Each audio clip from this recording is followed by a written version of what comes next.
Thank you so much for being here today on this really exciting day for Morris and for the University of Minnesota. This is a really momentous time for our university. For only the 17th time since 1851, the University of Minnesota is searching for its next president. You'll remember, I hope, that at the start of the search, the advisory search committee visited all 5 campuses across the state to gather input from the campus community. Your input had a tremendous impact on the deliberations that ultimately brought Provost Gabel here today. And now they're back again, sort of. We're getting input, again, from the university community, and Provost Gabel is on her first Greater Minnesota stop. That's correct. Traveling to all 5 campuses before her interview with the Board of Regents on Friday. So this is one of 5 public forums this week. We're running her ragged to make sure that she has the right constitution. So after the forum today, please provide your input to the Board of Regents on the Presidential Search website. There will be cards at the entrance of the auditorium. Please take one with you, and it provides the address where you can provide input. Also, for those of you in the audience, if you have questions, if you didn't grab a note card, please indicate to the people that are in the aisles, and they will get one to you. I ask only that you try to make it legible, since I get to read them. So before I introduce our finalist, I will explain the format for today. Provost Gabel first will make some remarks, and then we'll turn to the question and answer. And again, if you need a note card, make sure that you indicate it, and you can pass your note card to the aisles, and there will be people to pick them up, and they'll somehow magically make it up here to me. So it's now my great, great pleasure to introduce our finalist for the position of the University of Minnesota's 17th president, Joan T.A. Gabel. Gabel, good, that's good.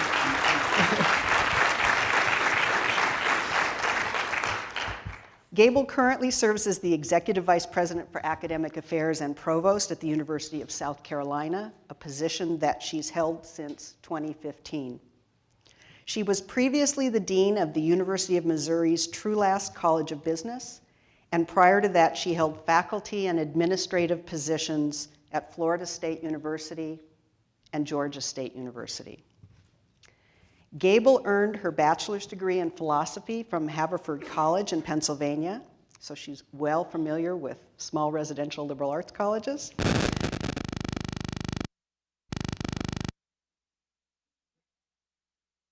Juris Doctor from the University of Georgia.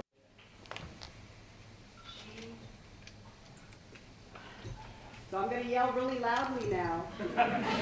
She and her husband Gary have 3 children, a daughter who lives and works in Seattle, a son who is a junior in college, and a son who is a junior in high school. So I am so pleased to welcome, and I hope you will join me in welcoming Provost Joan Gabel. Thank you. Thank you. Thank you all very much. Thank you, Chancellor, for such an amazing welcome, and to everyone I've had the chance to meet so far, already incredible ambassadors for this fine institution. I would be remiss if I didn't also thank the Board of Regents for inviting me here today, and the search committee for the amazing work that they did representing the university. I can't see because of the lights if Professor Ng is out there. She, as you all know, there she is. It's a wonderful ambassador and one of the first people I met along this journey, and very grateful for that support as well. And I also want to thank all of the faculty, staff, students on this campus who make a day like this happen. I know this doesn't just magically happen, and the staff who've been putting together this week that I'm having, that's some magic too, to make a schedule like that work. So with appreciation to everyone who works both in front of the curtain and behind the scenes. But what I don't want to make too long of an opening statement because mostly I would like to hear your questions and answer them.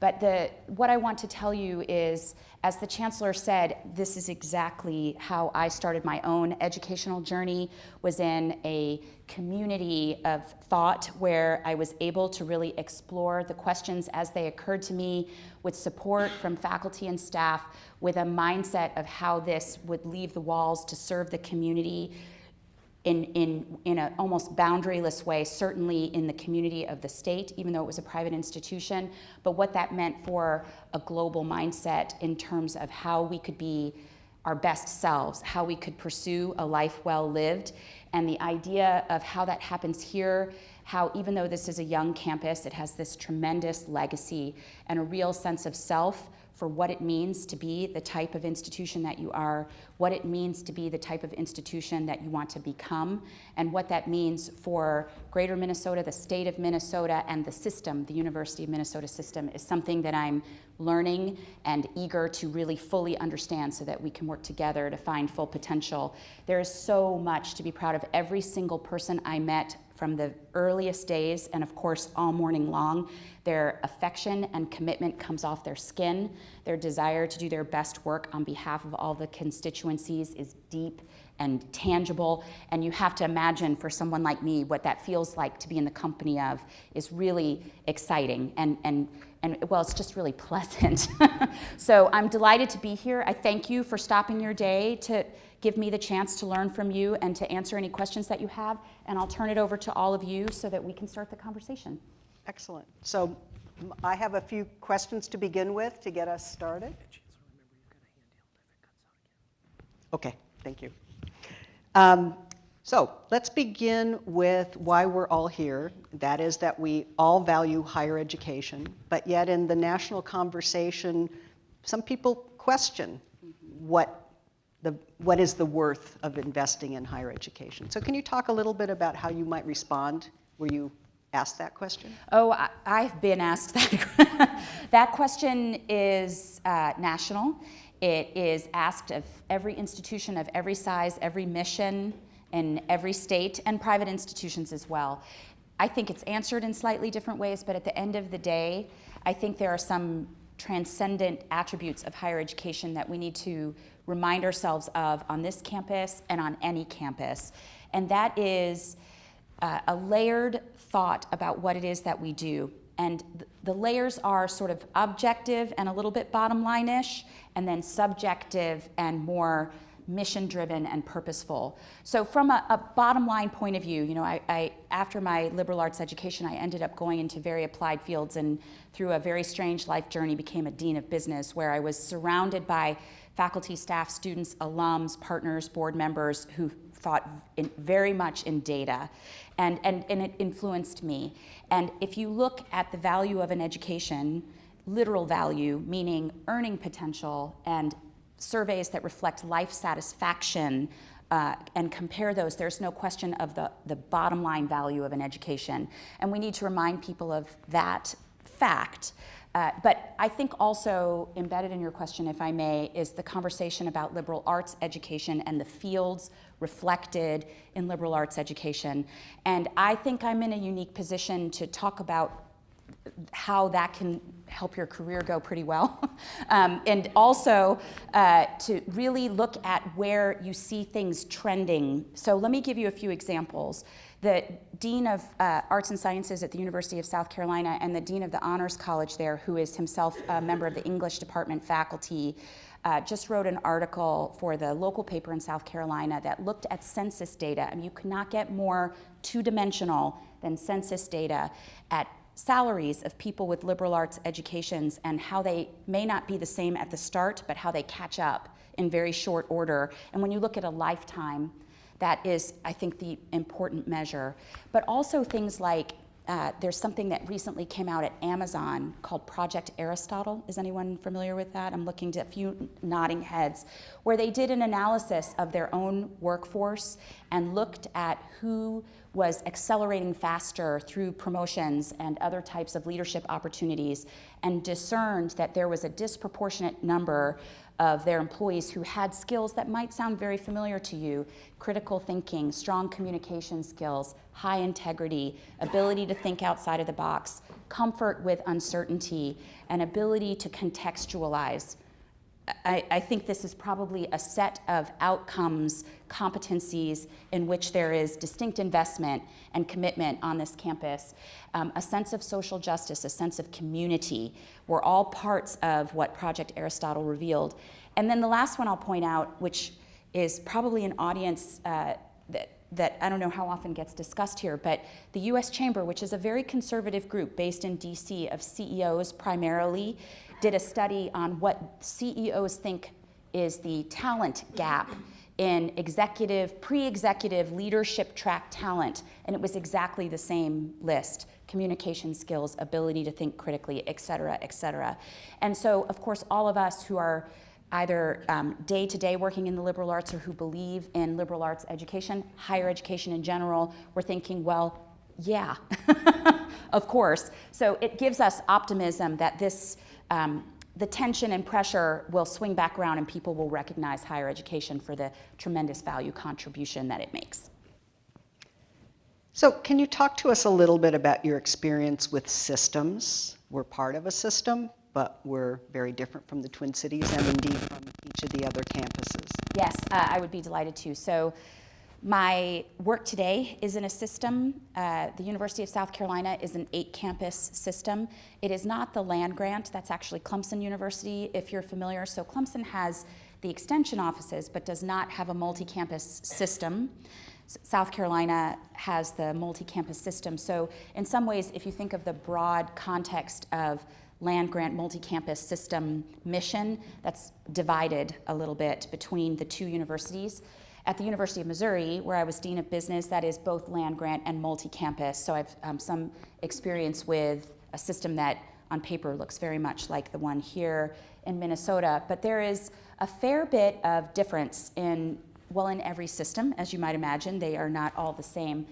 And the differences that I observe here at this early phase is that the system here in Minnesota has this tremendous potential to serve all of the different components of what it means to be a great state. Greater Minnesota, the incredible importance of the agricultural community, but also what it means to host one of the most vibrant major metropolitan areas. You don't see a lot of systems that have that kind of balance and portfolio.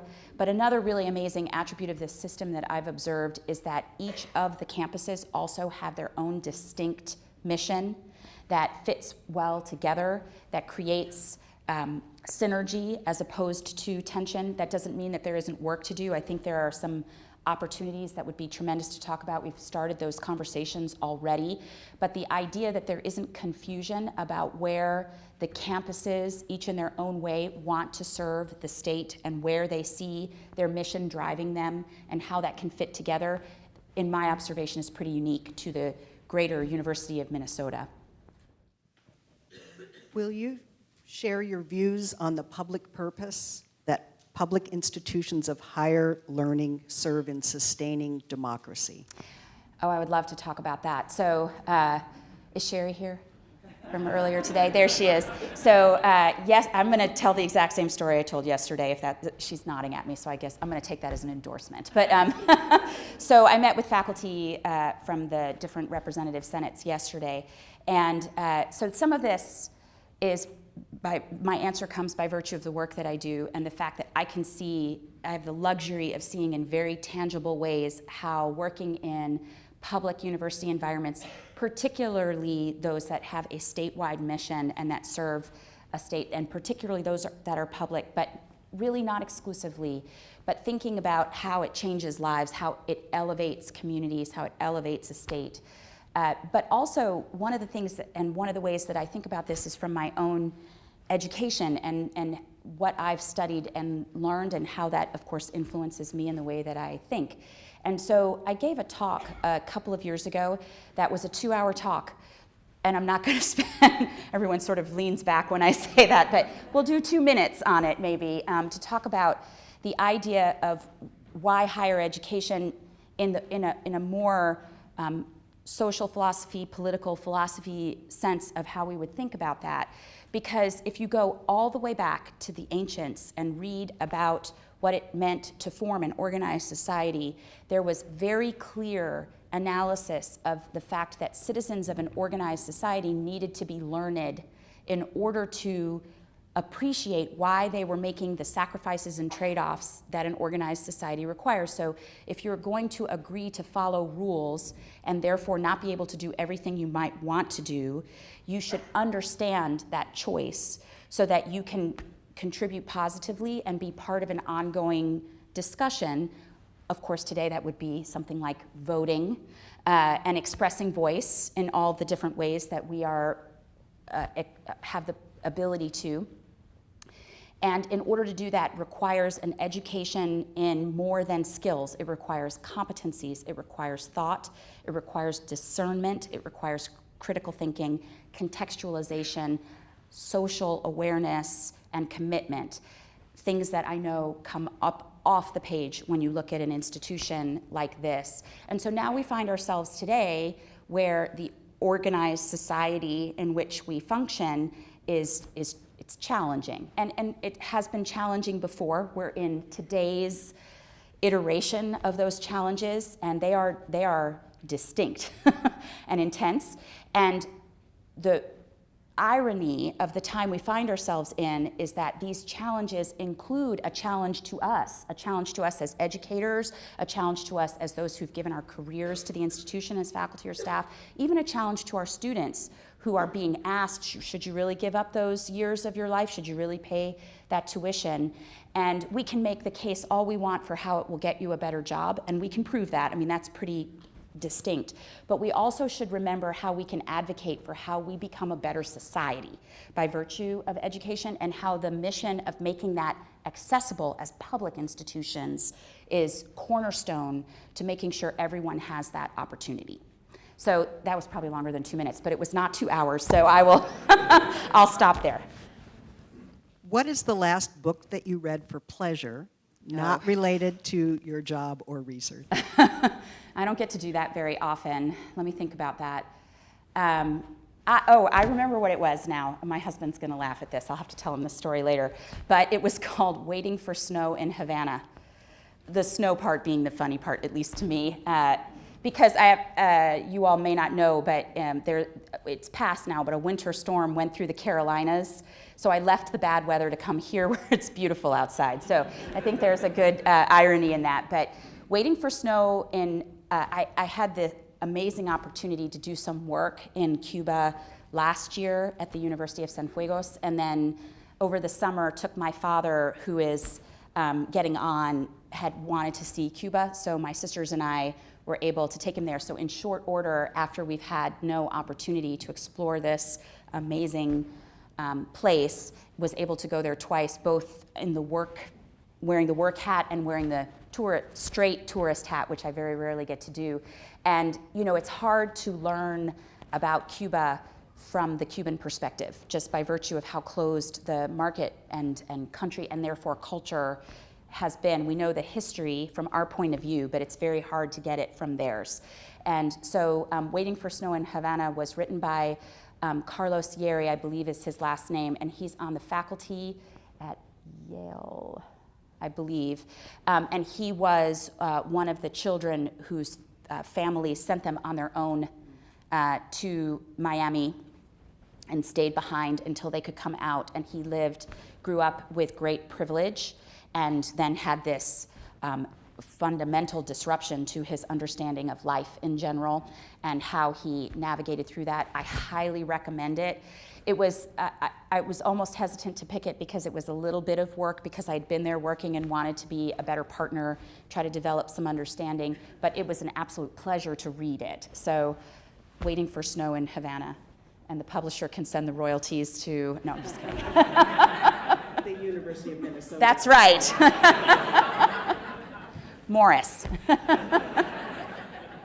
How should the University of Minnesota approach agricultural research? That's a really good question, and I know it's not my area of research with full transparency, but one of the most wonderful experiences that I had at the University of Missouri was going from, and I look sort of to my faculty colleagues on this, when you develop an expertise in a subject matter area, you spend a lot of years developing that expertise, and then you sort of move up in the expertise chain, as it were, and then you get to a certain point where you finally pick your head up from completing graduate school and pursuing tenure, and you start to do committee work and meet colleagues from across campus, and you look to your left and you look to your right. I imagine that happens a lot faster here, but for me it was many years into my career and didn't really happen until I was a dean, where I looked to my left and looked to my right and met people like the dean of the College of Agriculture, the dean of the vet school,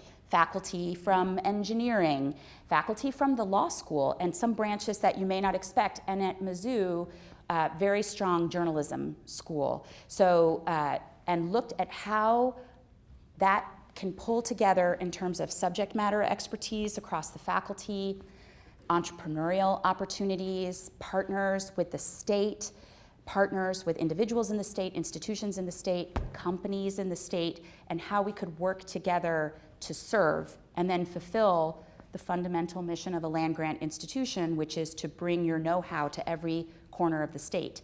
And so what came of that was, well, first of all, you get to see in geographically not altogether dissimilar state, the difference when you're traversing a state that has a tremendous agricultural business as part of what it is. Missouri is very much like that. There's agriculture for sure in South Carolina, but the crops are really different and the geography is really different. And so when you take a car ride through the farm country, it just looks different. So the wide stretches in Missouri, it's corn, of course, that you traverse, or going up over through Illinois, just visually was a wonderful education. And then looking at how you pull together your know-how so that you can deliver that through obviously extension offices, but also through corporate partnerships that are across the state, students who are looking for what companies will expect of them. And in a state like Minnesota, in a state like some of the states where I've lived before, that's going to be a sophisticated team-based approach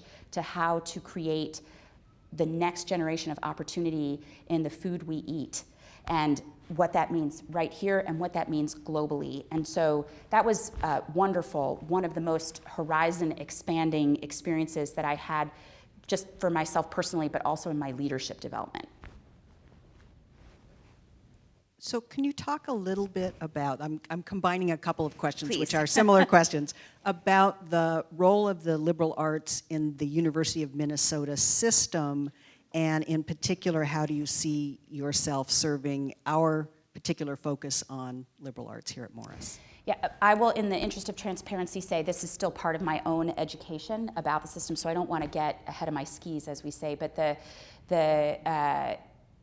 I had a very interesting conversation with several faculty on the Twin Cities campus about the exact same question. They approach it slightly differently, but I think there's a lot of shared passion for the importance of the subject.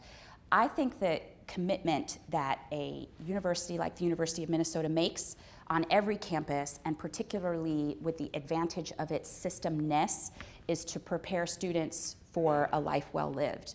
And I think one of the beauties of the way in which this campus exists, and the comprehensiveness of the flagship campus, but the existence of also a liberal arts campus like this one, with the type of commitments and mission and history that it has, is that students can find their path towards what it means for them to explore their intellectual development, human development, towards their life well lived in pretty much whatever way they want to, right? You would be hard pressed to find an option that we can't deliver in this system, with the portfolio of courses and in the big campus, but also with the unique community that is here. And so the fact that there are those kinds of options available to students is a rare and I think treasured way in which to ensure that students have this opportunity. When I was the dean of business, you would think that we would be pushing to get liberal arts courses out of the curriculum so that we could spend more time on the skills. But the truth is, you can really develop an appropriate level of undergraduate mastery of skills with plenty of room in the curriculum for competency. And that was a huge part of what the employers who hired the students wanted. And so there's a lot of different ways that an undergraduate student can pursue their journey towards a life well lived, but it should include an anchoring in the liberal arts regardless of upper level courses, or in its entirety liberal arts if that's what the student wishes to pursue, and I'm delighted that we have that option available. This is a related question, but a little bit different. How would you balance the needs of the system as a whole with the needs of the individual campuses? That's probably the trickiest question of the group, isn't it? So there are layers to that question, similar to what I referred to earlier. Some of them are the challenge of being able to be physically present and how you get physically into each place often enough to be able to develop the kind of context to answer that question. Some of it is fiscal, of course, because we all operate in constrained resource environments, and we have hit some walls in where we can look to for additional support. And so now that I think nationally we've all sort of acknowledged that we're going to have to get pretty clever and think about what we do with the resources that we have today. And some of it is philosophical, meaning how you strike that perfect sweet spot balance between each campus serving its mission, where appropriate each campus serving its local community, what it means for greater Minnesota, what it means in the metropolitan area, and what all of that looks like if you think of a very complicated Venn diagram of where everything overlaps. But what I can say today is there are things that come up off the page that really look like tremendous opportunities, some of which we've talked about already about what this system looks like. I'm learning about the budget and what the attributes of that are, and I'm getting to every campus in 1 week. Now, I don't know I'll be able to do that many more times without exhausting the tremendous team that has put all of this together. But I am so grateful that this was possible, that I could get here physically this early so that I could start to get to that question and really turn it into what would be a discussion of action items, I think, so much faster than I otherwise would be able to. What are your thoughts on sustainability, which is an important value of our campus? Yes, I was very pleased to see that. So I'm a fan. I think we should be sustainable. A sense of community, to me, it absolutely includes a sense of place and environment. And I also look at sustainability from a triple bottom line point of view, including social sustainability and the ethics and social justice of sustainability and how all those fit together. So some of the things that we've done, or I've done in varying team versus individual methodologies. So I made my office a green office in the provost's office at the University of South Carolina, and those are things that many of you would know, like changing the ink in the printers, looking at how we use paper, what we do with the power that we utilize. So that is a green office now. It was not before, and it's in a historic building, so that was not easy, but we had to get a little help actually to figure it out, but we did. And we have living learning communities at the University of South Carolina called Green Quad that are devoted to the interests of students either in their actual area of study, if they're majoring in something related to the environment, or if it's just a personal passion, because otherwise those students may not find each other, and we wanted them to, and have that kind of peer mentorship on how to advance. We have a mini farm on the campus. It's nothing like what you would see surrounding this community, but that food serves the meals that are served in the president's residence at the University of South Carolina to try to create farm-to-table culture, or in what my colleagues in Europe would call zero-kilometer dining. So we've really tried to look at what we can do in the classroom, what we can do beyond the classroom, what we can do behaviorally, modeling from the top down.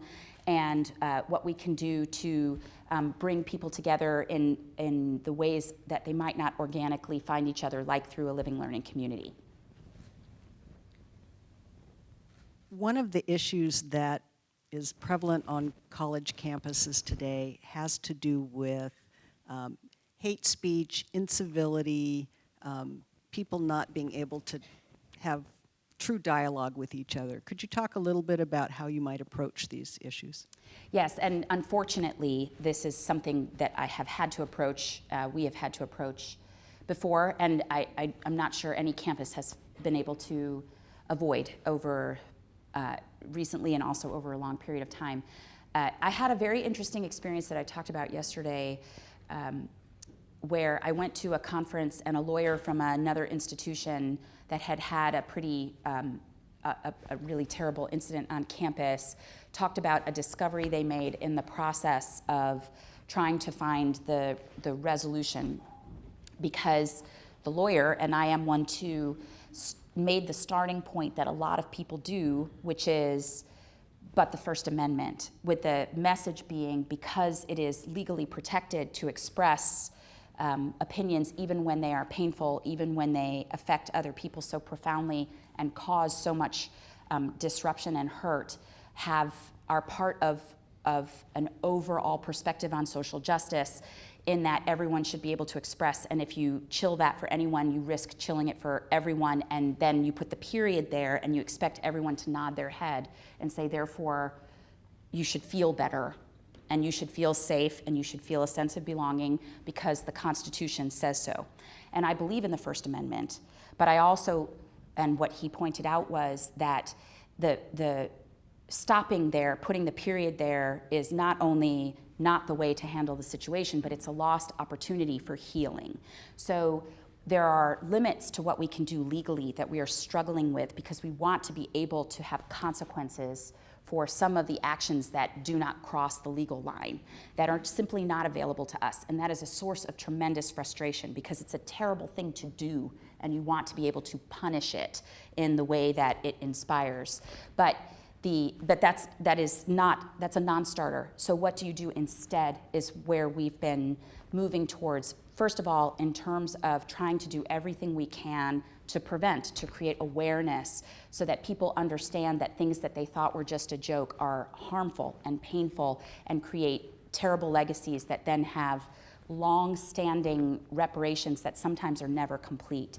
So prevention, education, and open dialogue. So we've really looked to how to leverage the subject matter expertise of our faculty and staff and the curiosity of our students, so that when we want to talk about something difficult, we do it with information and perspective and questions and inquiry, so that people can ask questions that they might not know how to ask or feel safe asking, and get answers from people who actually know, but have multiple perspectives. And I'll give you a couple of examples. In 2016, we did a forum on police and police relationships within communities, and we had on the panel a civil rights advocate, a chief of police, a faculty member from the law school who's a former police officer, and a faculty member from the criminal justice department who writes about police authoritarianism. And that was the panel. There was no one there who couldn't answer some part of the question, and often they answered them together, and sometimes in unexpected ways, and it was a very robust conversation. But then similarly, a few months later, we did a forum where we had dance faculty do interpretive dance of a poem written by National Book Award winner poet Nikki Finney. She's a goddess if you ever want to read her work. That would be another book to read for pleasure. So that you could really think about voice when you don't want to use words or can't find them. And so try to get at prevention, try to get at positive ways to express frustration, and then try to ensure that you are regularly reminding your community that these are not our values, so that when things happen, because no matter what you do, they will, that people have the relationship and trust in how to express that, so that they know that it's not just, oh, it happened, I need to say that's not about our values. You know, that they know it's not about our values because you've said it, done it, shown it consistently all along. How extensive is your knowledge or understanding of American Indian issues and education? Not as extensive as I would like for it to be, and also different because there are different nations in the part of the country where I've grown up, and therefore different commitments, different history, probably a different pain and need to rectify. Where I live now, the Catawba Nation is a very active part of the system. The Lancaster campus, which is a suburb of Charlotte, North Carolina, is very close to where the nation is mostly anchored, and the sovereign community there. And we have a Native American Studies program through that campus, and courses, and also other ways to really positively embrace culture and celebration. So educational opportunities, community-based opportunities, very open dialogue and conversation. But I also don't want to overstate, this is a new community and a new culture, and that's something that I would need to learn and would look forward to learning. What have you done that you found effective to recruit and retain faculty from diverse communities? That's a team sport. So there are some things that I've done individually and some things that require really an across-the-board commitment, both fiscally and in every other way that you can make a commitment. So the University of South Carolina the state of South Carolina has a painful history in terms of how underrepresented groups have found opportunities and the playing field for opportunities, if you will. And so there has been, it was a bit of a cultural learning curve for me, even though I grew up only 3 hours away in Atlanta, to understand the unique attributes of what has happened in South Carolina and how it affects who would want to work there and whether they'd want to stay. And so we really had to give some thought to what we wanted to do, could do, and we really need to make sure that we were listening to who would really be able to express to us, who do the hiring and develop the faculty retention programs, so that we weren't echo chamber about it, so that we weren't inadvertently insensitive to what would actually potentially work. So I had been looking at some data and trends, and I like having data and trends, and then of course creating context. And what we've found, with very distinct exceptions to this, but in the aggregate, what we found is that underrepresented minority faculty want to compete for their positions in the same way anyone else would. And when that is what happens, the retention improves dramatically, as opposed to special programs, because of the sense of tokenism that you really don't want to create. So how to allocate resources and attention to a problem that requires purposeful attention simply because we have not done as much as we need to do to create a full pipeline of underrepresented minority faculty in the pool of potential candidates without creating an environment where it feels like a special program. So what we've done is, rather than setting aside a pool and saying this is the whatever acronym we come up with program to diversify the faculty, and by the way, the staff, because what you want is for the entire community to reflect the community that you serve so that the students feel a sense of belonging in one of the many ways that you need to build that. We instead said to deans and did training with our search committees, including implicit bias training with our search committees, that do your search, look who's in your finalist pool, and if you look at a finalist pool, if you have representative faculty in that pool, don't break the tie. Because everyone who makes it to finalist, by definition, is campus ready. Then you're just picking because you have a constrained resource that you would pick only one. And unless you're in the very rare circumstance where you have too many faculty in your department, and no one says they have too many faculty in their department, let's figure out a way to not break the tie and get both, or sometimes even 3. We had that happen once in one department last year with some joint appointments. So that is how we've approached trying to attract a more representative pool of faculty, not only into the candidate pools, but into the positions ultimately. And so our numbers are up, which is good. I mean, those are great things to be able to put in a PowerPoint slide. But I think what is the early indices of the fact that this approach is working, in addition to a variety of programs on campus once faculty arrive in order to create community and support and engagement with each other and the administration, is we've had 3 faculty now in a university the size of the University of South Carolina. That may not sound like much. So this is more testimonial than data, but 3 faculty who had left come back. Underrepresented minority faculty come back because they liked what we were doing, and that was very rewarding. And of course does not mean we're done, but means that maybe we're in the right direction, directionally correct. What would be your approach to working with, and in some cases, arguing with, the state legislature?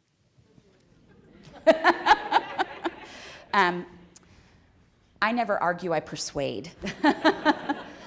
Influence. No, I've had really good fortune in my career to have very early exposure to state legislators, because when I was at the Florida State University, I was the chair of the Department of Risk Management, Insurance, Real Estate, and Legal Studies. That's a mouthful, but the risk management faculty had a catastrophic hurricane research center. That part of the coast of Florida gets hit over and over, as you've seen in the news. And so that was a line item state budgeted research center. So even as a department chair, we would go through and do what we called a sweeper to talk to the legislators on the respective committees and in general to make sure that that center stayed in the budget. And it still exists, it does great work. And so that was a very nice entree into working with state government about what the university has as its mission. As a dean of business, a lot of the things that were happening in the early part of my deanship with the legislature were about capital improvements, and the business school wanted to do and add to a new building because they'd had significant enrollment growth.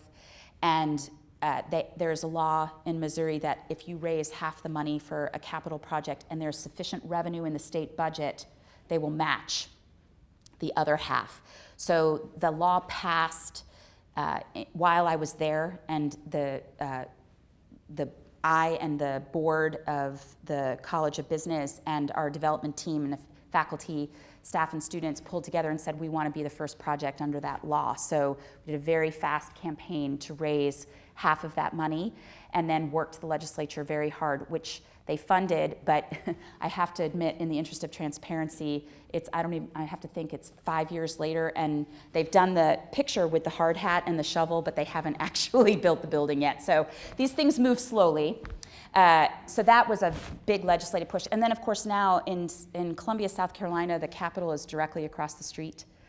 And you go to the same coffee shop and you work out at the same gym, and the kids play soccer together. And so legislative, governmental affairs is living there. And of course, the work. The thing I want to point out, though, in response to that is something that we really have to remember. Having good partnerships with the state, we talk about it a lot because of funding and the operation of the university and making sure the state is behind the mission of the university. But there's also the federal delegation that's really important for a system like this and for this campus, because that's where the competitive grants come from, and that's a part of the conversation too. So we do DC at least twice a year personally, and as a team, we're up there, someone from the university's up there all the time.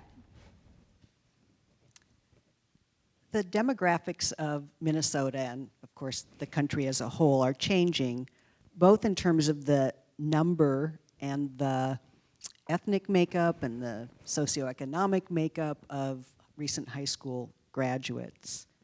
So what do you think that higher education, and in particular the University of Minnesota, could be doing to respond to these changes, should be doing? Mm-hmm. So we, as you might imagine, see these demographic projections in every major university system.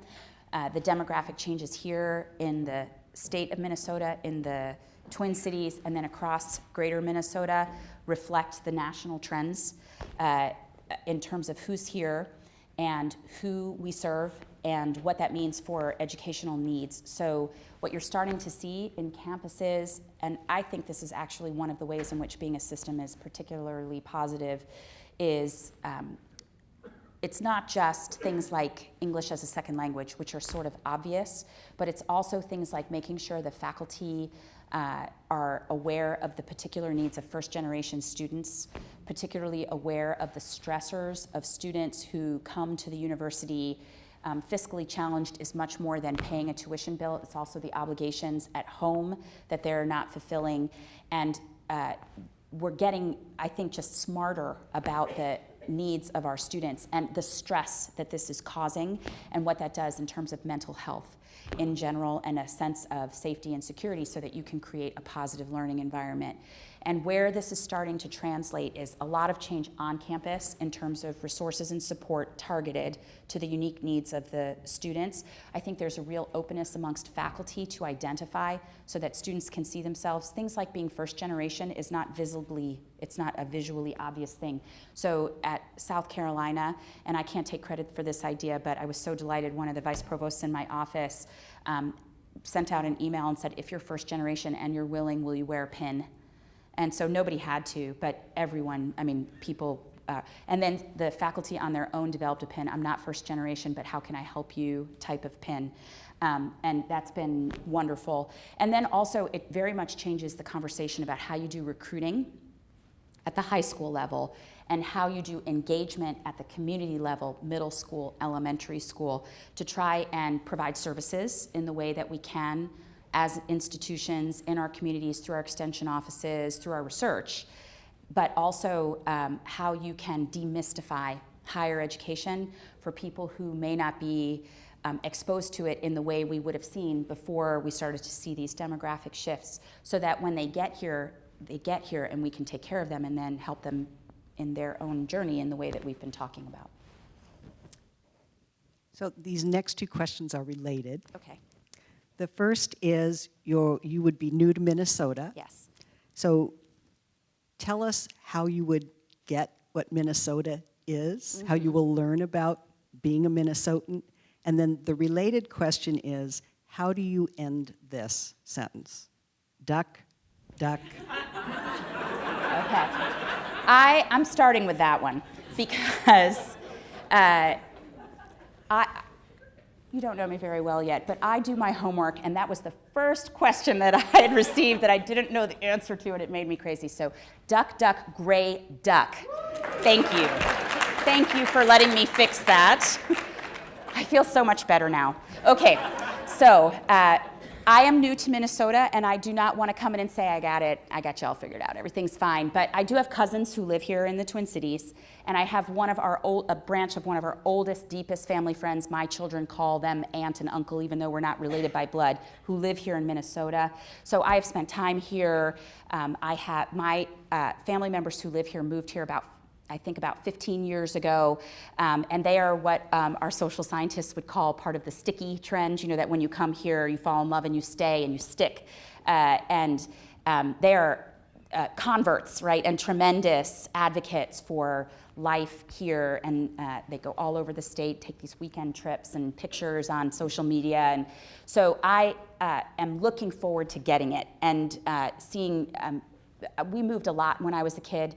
My father worked for the federal government, so we moved in pretty regular frequency, and it made me, I think some people find that traumatic, and I don't want to minimize that if that was anyone's life experience, but for me, it made me adaptable, and it made me enjoy learning about new places and meeting people and picking up how things work where they are. And in this very early education to the state, what you pick up is really quite amazing, and people love it here. And I know I'm preaching to the choir, but something you would say in the South is just because you're preaching to the choir doesn't mean the choir can't sing a little better. So and so I'm looking forward to learning more, and I'm so honored and humbled to have the opportunity to do so. I'm very grateful. So we have just a couple minutes if you have some observations or thoughts to wrap up. Thank you. So thank you, Chancellor. So I'm so delighted that I got to start my road trip here at the institution that looks and feels, even though there are differences, so much like where I started my own education. I'm very grateful to all of you for stopping your day and coming in and giving me a chance to get a running start on my education. I'm really honored and so humbled to have the chance to be in this chair talking to all of you, and I'm very optimistic about the future. So thank you very much for giving me such a warm welcome, and I look forward to what's coming. So please join us in thanking Provost Gabel. Thank you.